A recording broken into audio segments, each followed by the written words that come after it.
Hallelujah. Adofo Nyankopon nyokese. Enenso so nyame de akyɛ yɛm. Onyame adom yɛn ama yɛnya ahoɔden, nyame adom yɛn ma oba bi yɛ ɔyɛ krampo a, mmso Nyankopon ɛde bɛkɔ na wie na wasan ɔyareɛ. Onyame te asefo ɛda wase. Enenso de adom yɛn nkonimdie ɛna enim sɛ da yɛnim. Ɛno nti enyade ɛbɛpa aba, enyade a yɛbɛgye mu yɛbɛkɔ so de ho ato so. Yɛbɔ mpaeɛ ɛnɛdue nso sɛ Awurade ma wasɛm ɛnkasa mfa nkyerɛ yɛn. Ɛwɔ Jesus Christ din mu na yɛbɔ mpaeɛ. Hallelujah. Ɔdɔfo me ma wakɔ aba nanso bio de ba wote aseɛ sɛ ndwumadi yi so ne yɛafa yɛakenka nsɛm no. Efi Isaiah ɛti 26 edu ekosi 12 no. Ɔdɔfo me yɛntie Awurade asɛm. Na ɔse wodi ma yɛmfa adom endom ɔdebɔnyɛni. Ɔte mɔdenfoɔ. Ɛnyɛ adeɛ sɛ obetumi esua sineneyɛ. Na empo sɛ asase so yɛkyerɛ no eniyama papa mpo ɛyɛ na adɔyɛ sɛ deɛ mpo a ɛnyɛ adeɛ a ɔgyetum. Woyɛ no papa nyinaa na bɔne ahyɛ n'akoma mu ma. Na ɔmfa Nyankopɔn ɛnyɛ hwee. Awurade woma wo nsa so a saa nkrɔfo nyinaa woka ɔmo hyɛ na wode aniwuo ɛbɛto ɔmo so. Na yehu ne sɛ etimɔdenfoɔ yɛ nkrɔfo bi a ɔmo ani nso so ɛbrɛ adeɛ ɛna sɛ nyame hyira wo a na ɔtan kɛse abɛda wo ne ɔno ntam. Nti ɛsɛ yɛhwɛ yɛn ho so yie, ɔmo yɛ nneɛma to anamɔ ne ɔmo yɛ ka yɛn nsɛm kyerɛ ɔmo. Woka kyerɛ ne nyinaa na wo ho yɛ na ehi. Ɔdɔfoɔ yɛnhwɛ ne yɛntoto yɛ akwan yie san sɛ yɛ gyidifoɔ no Onyankopɔn hwɛ yɛn kwan sɛ yɛde n'asɛm beto anamɔ ɛwɔ nimdeɛ ne nyansa mu. Solomon bi sɛ nyansa no nyame de deɛ aka ɛka ne ho. Ne ommisa yɛn nyina ɔde dom no. Nti adɔfo no yɛhia hunumu a yɛde beto anamɔ a ɛsɛ. Hunumu a yɛde beto anamɔ a ɛsɛ. Ɔdɔfoɔ yɛhia Onyankopɔn sɛm akwankyerɛ a ebedi yɛ kan ma yehu ne kɛseyɛ. Ɛno nti ma nyame kwan na ɔma ne nsa so wɔ abrabɔ mu.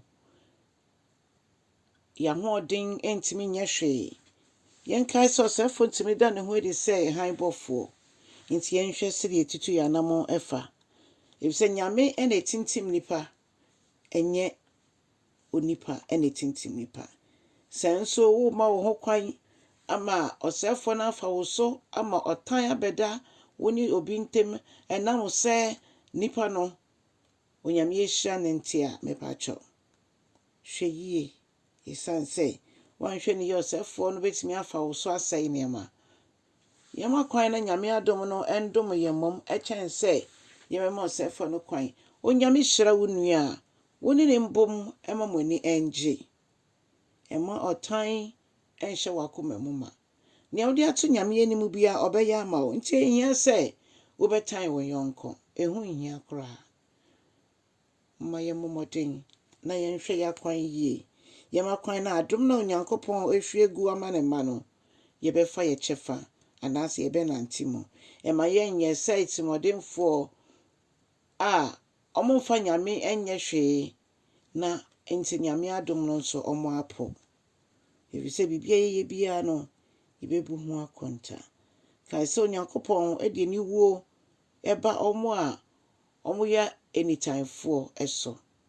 Ɛno nti yɛnka nkyerɛ Awurade sɛ Awurade sɛ nkakra sɛfo ne ɛtwe me akɔ ɛkwan ɛte sɛ so a Awurade boa me na yi me firi mu na mentimi mfa me ho ɛnto wo nkwa wo so.